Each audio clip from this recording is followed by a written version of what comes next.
Praise the name of the Lord. So karong gabi ay sigutan nato kadali kining gitawag og Valentine's. Should Christian celebrate Valentine's?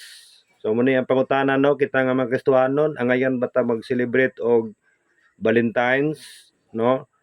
Kay sa pagkakaroon malakit ato no nga daghan kayo nag-enjoy aning gitawag og Valentine's. Ang uban nagpadala sila og mga gifts, no? Or mga cards nga magpakita sila hang gugma o pagbati nga maayo ngadto sila hang isig kaingon or prinsip, no?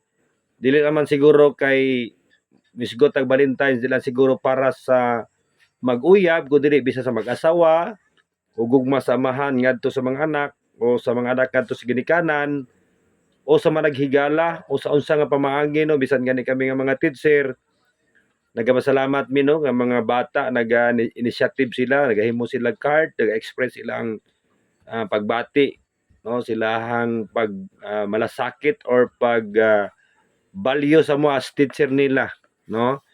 So mo na karon ang pangutana, should Christian celebrate Valentine's? Actually, there is no biblical reason why Christians should not celebrate Valentine's Day by giving their loved ones flowers, candy, or cards na wala man gyud tay mabasa gyud nga rason sa Biblia nga nganong dili ta mag-celebrate aning Valentine's, pinaagi sa paghatag og mga bula, candy, sama ng chocolate or cards ba.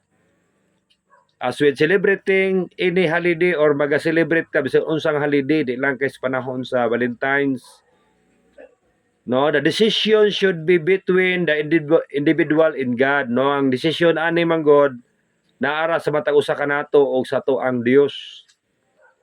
Actually, some people feel very strongly that observing any secular holiday is wrong. Naay mga tao ana nga very si tawagan na very critical nga mga tao or mga judgmental nga mga tao o sila hapon na nga strong kayo ang ilang pag-supak anang pag-celebrate og any holiday, ilabi na sa gitawag og Valentine's gani nagakuan pa ganing uban, no, nagahukom pa sila, nagapanaway pa sila, mura bag feeling nila nga mas balaan sila or mas perpekto sila kaysa uban, no.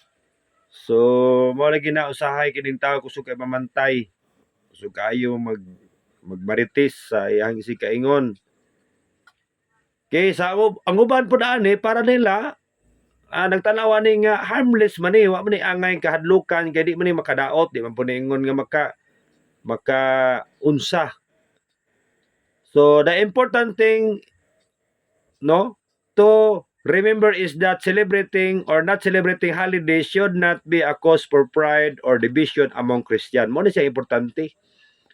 Nung ato hinumduman kung mag-celebrate tani o di ta mag-celebrate, nga dili unta ni mooy hinundan sa gitawag o garbo or pagbahin-bahin sa mga Kristohanon.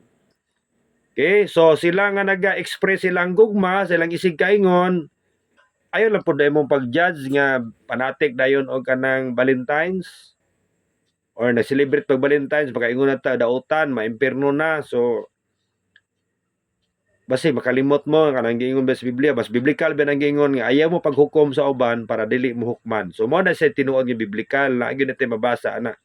Ayaw paghukom sa uban para dili mo hukman. So mo na siya nga para nako mag-celebrate mo o di mo mag-celebrate, wa jud koy problema kay inyuha man ang desisyon. Ang ako lang dili ko panatik sa Valentine's, ang ako lang gikaganahan kay gugma. Gugma nako sa kong asawa, sa kong mga anak, sa ato ang Dios, sa ato ang isig kaingon tanan.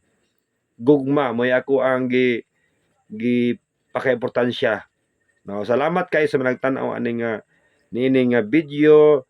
Ang Ginoo magapanalangin kaninyo. Okay, palihog ko ani share, palihog ko ani og like or comments man ka diri sa ato ang kuan. Salamat kayo. God bless everyone.